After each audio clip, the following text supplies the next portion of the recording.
প্রশ্নে জিজ্ঞাসা করেছে পিতার বয়স পুত্রের বয়সের 4 গুণ। পুত্রের বয়স পিতার বয়স অপেক্ষা 36 বছর কম। কাহার বয়স কত? তো দেখো, প্রশ্ন শুনেই বোঝা যাচ্ছে যে পুত্রের বয়স ছোট, কারণ পিতার বয়স পুত্রের বয়সের 4 গুণ।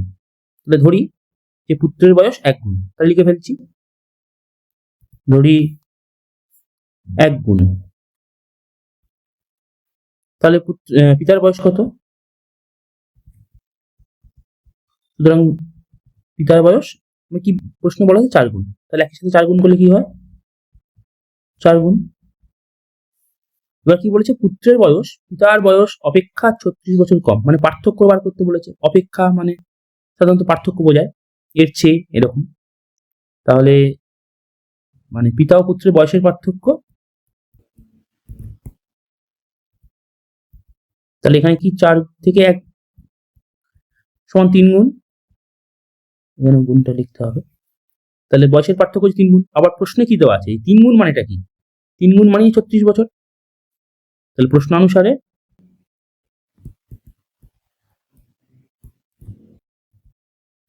3 গুণ সমান 36 বছর। তাহলে 1 গুণ কত? আমরা কি করব? 36কে 3 দিয়ে ভাগ করব। ভাগ করলে আসে 12, কারণ 12 থেকে 36 হয়। তাহলে এত বছর। তাহলে 1 গুণ কার বয়স ধরা হয়েছিল? 1 গুণ ধরা হয়েছিল পুত্রের। তাহলে আমাদের কি বলছে? কার বয়স কত বার, মানে প্রত্যেকের বয়স বার করতে বলেছে। সুতরাং পুত্রের বয়স 12 বছর।